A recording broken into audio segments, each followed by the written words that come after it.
वालबा अरे काबा बिहार में काबा स्ट्रेचर वेंटिलेटर अरे नाही एम्बुलेंस हो बंगाल के होई गइलू तू काल बोलो सारा रा। लोक गायिका नेहा सिंह राठौर जो कि अपने बेबाक गानों के लिए जानी जाती हैं, जन समस्याओं को अपने गीतों में बहुत सुंदर ढंग से पिरोने और चित्रित करने का काम करती हैं और प्रॉपर वे में कोई प्रांत हो, कोई समस्या हो, हर मुद्दे पर वो अपने गीत को प्रस्तुत करती हैं और आम जनता उनके गीत को खूब पसंद भी करती है।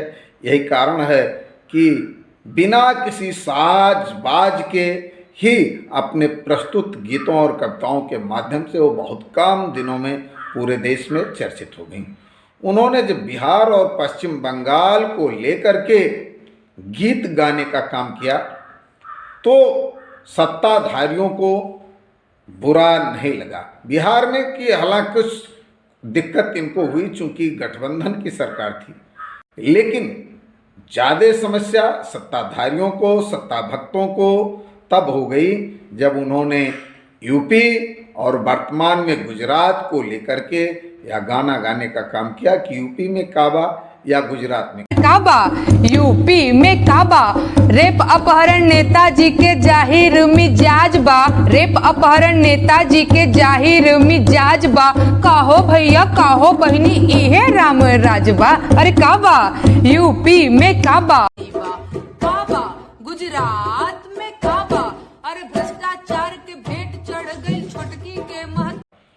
ऐसे में सत्ताधारियों द्वारा, भक्तों द्वारा उनको ट्रोल करने का, उन पे अनावश्यक अमर्यादित शब्दों का प्रयोग करने का काम तमाम लोगों द्वारा किया जा रहा है। पहली चीज़ ये हमारी भारतीय सभ्यता या संस्कृति नहीं है। कोई जवाब देना है, कोई बात अगर आपको अच्छी नहीं लगती है तो उस जवाब को संस्कारित दायरे में भी दिया जा सकता है। दूसरी चीज़, उनके गानों में गलत क्या है वो बताने का प्रयास किया जाना चाहिए। अब जैसे वर्तमान में उन्होंने गुजरात में मोरबी में धराशायी हुए पुल में जो लोग मारे गए उस घटना को चित्रित किया, यूपी में हाथरस की बेटी के मामले को चित्रित किया, तो इन मुद्दों में कमी क्या है? यदि कोई कमी हो तब आपको आवेशित होने की, आक्रोशित होने की, उनको ट्रोल करने की ज़रूरत है। सत्यता को हमें स्वीकार करना चाहिए। यूँ भी कवि हों, लोक गायक हों, पत्रकार हों या विपक्ष हों, उनका काम होता है कि वो सरकार के गलत कार्यों, गलत निर्णयों के प्रति वो उन्हें आईना दिखाने का काम करें, उन्हें टोकने का काम करें, ना कि उनकी भक्ति करने का काम करें। और सत्ता का भी दायित्व होता है कि जो भी लोकहित में अच्छे सुझाव आते हैं उन पर अमल किया जाए। नेहा सिंह राठौर के गीत से हमें दिक्कत नहीं होनी चाहिए, अपितु हमें हाथरस या मोरबी जैसी घटनाओं को रोकना चाहिए। पश्चिम बंगाल में ममता बनर्जी के भी राज्य में जिस तरीके से वर्ग विशेष को या व्यक्ति विशेष को या राजनीतिक द्वेष से काम किया जाता है उस पर रोक लगना चाहिए। लोकतंत्र में हर व्यक्ति स्वतंत्र है चुनाव लड़ने के लिए और हर व्यक्ति स्वतंत्र है मतदान करने के लिए। अब जनता को जो पसंद आता है उसे वो मतदान करती है।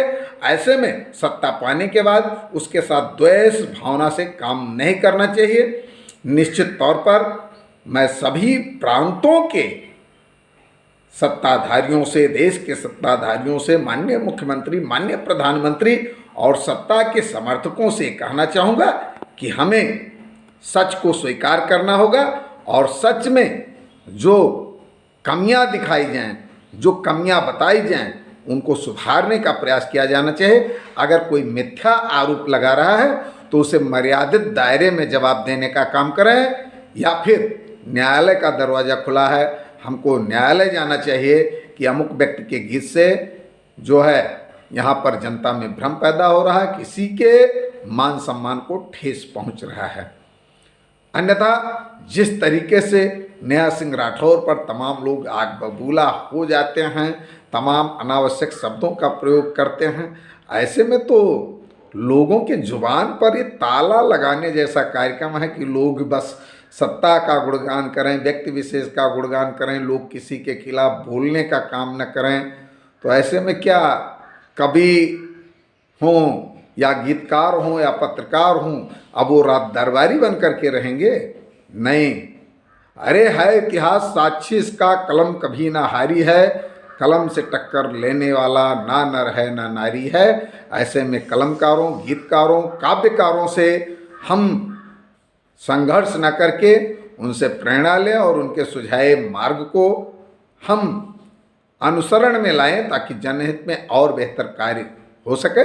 सत्ता किसी की बपौती नहीं है, सत्ता अस्थाई नहीं है, सत्ता का मालिक जनता है। जनता तय करेगी कौन गीतकार, कौन काव्यकार, कौन पत्रकार अच्छा काम कर रहा है, कौन नहीं कर रहा है।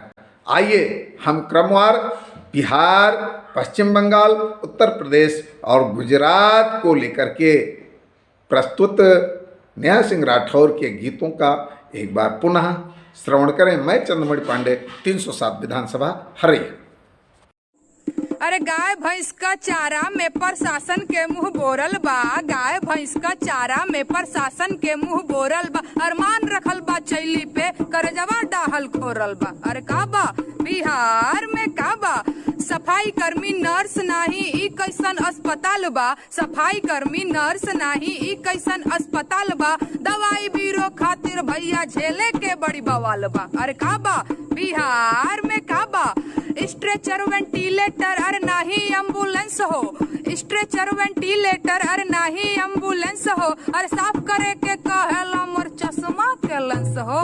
काबा बिहार में काबा? ए बबुआ बतावा तनी, रुका समझावा तनी बिहार में काबा। अरे बात तो बड़का बड़का धरातल पर कुछ लौके ना, बात तो बड़का बड़का बाधा रातल पर कुछ लौके ना। करे धरे के कुछ ना झूठाई नेताजी भौकेला। काबा बिहार में काबा? अरे चरण धोवेला बाहुबली के सभय बतिया जानेला, चरण धोवेला बाहुबली के सभय बतिया जानेला। कट्टा वाले बाबा जी के आरती उतारेला। काबा बिहार में काबा? जनता लुटती तो लूटे पर सत्ता ना ही छूटे, जनता लुटती तो लूटे पर सत्ता ना ही छूटे। अरे कुर्सी इन कर दे हा, अरे कुर्सी इन कर दे हा, गद्दी में बसल परान बा। अरे काबा बिहार में काबा? रंगबाजी बा, रंगदारी बा, गारी बा, मार बा, करदा बा।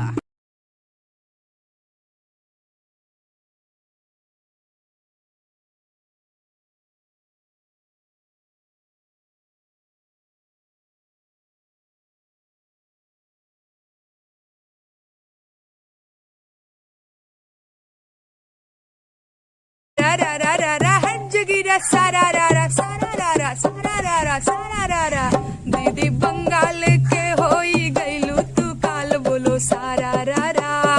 बंगाल के होई गईलू तू काल, बोलो सारा रा रा।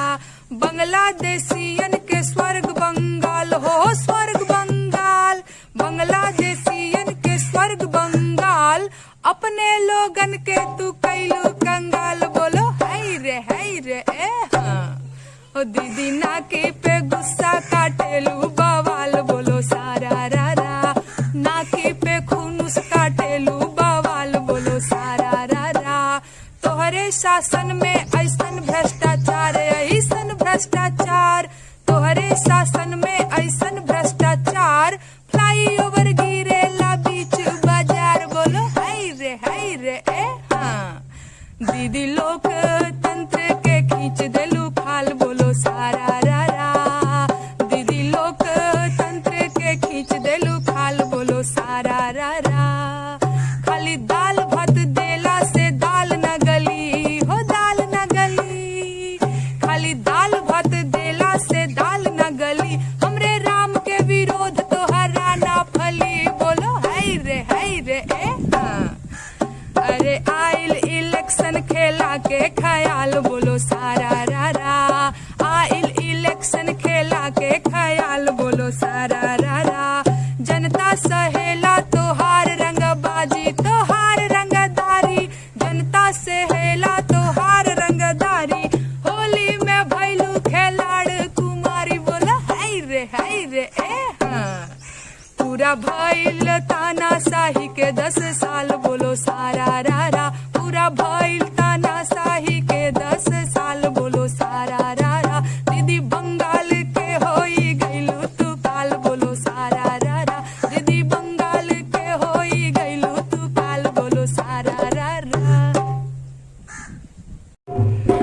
बाबा के दरबार बा, खत्म रोजगार बा, हाथ रस के निर्णय जोहत लड़की के परिवार बा। अरे का बा यूपी में का बा, कोरोना से लाखन मर गईले, लाशन से गंगा भर गईले। कोरोना से लाखन मर गईले, लाशन से गंगा भर गईले। टिकठिया का फन्नोचत कुकुर बिलार बा। हे बाबा का बा यूपी में का बा, मंत्री के बेटवा बड़ी रंगदार बा, मंत्री के बेटवा बड़ी रंगदार बा। किसानन के छाती पे रौंदत मोटर कार बा। ए चौकीदार बोला के जिम्मेदार बा। का बा यूपी में का बा, रामराज के झांकी बा, काशी मथुरा बाकी बा। रामराज के झांकी बा, काशी मथुरा बाकी बा। गोरखपुर में खून से रंगल गोतल पूरा खाकी बा। अरे का बा यूपी में का बा, जय श्री राम के जाप बा और सगरो बैठल खाप बा।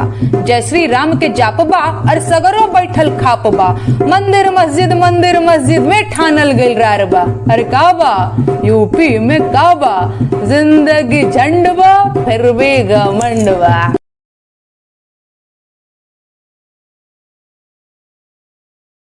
अरे खेती के पूंजी जर गईले, गन्ना सब सड़वा चर गईले। खेती के पूंजी जर गईले, गन्ना सब सड़वा चर गईले। भर सिवाने हुल हुल हुल हुल भैंसा लखे दात बा।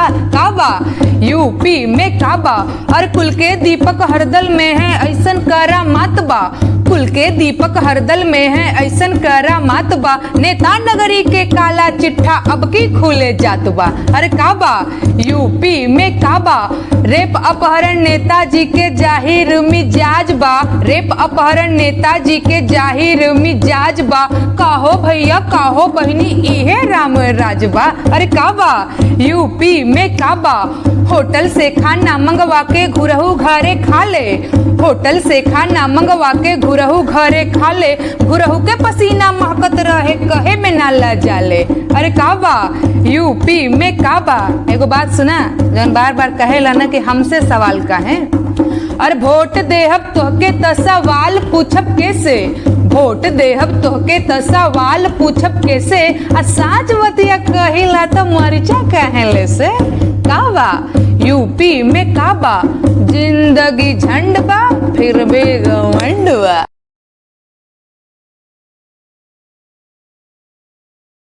अरे लोग मरत बा डूब डूब के, साहेब के सभवा जारी बा। लोग मरत बा डूब डूब के, साहेब के सभवा जारी बा। गलती सब मरने वालों की, गलती सब मरने वालों की, ई प्रोपेगेंडा जारी बा। काबा गुजरात में काबा, अरे भ्रष्टाचार के भेंट चढ़ गई छोटकी के महतारी बा। भ्रष्टाचार के भेंट चढ़ गई छोटकी के महतारी बा। बाप के कंधा बेटा के लाश लागत बहुते भारी बा। काबा गुजरात में काबा, अरे अस्पताल में रंग रोगन बा, साफ सफाई जारी बा। साहेब आने वाले हैं बस वही के तैयारी बा। काबा गुजरात में काबा, अरे नया नया स्ट्रेचर बेडशीट, नया नया कर्मचारी बा। साहेब के स्वागत में लागल मंत्री अधिकारी बा। काबा गुजरात में काबा, अरे घड़ी बनावे वाला कंपनी पुल के ठेकेदार बा। अरे चौकीदार के राज में देखा बढ़ल भ्रष्टाचार बा। अरे गुजरात मॉडल तरंगा सियार बा। काबा गुजरात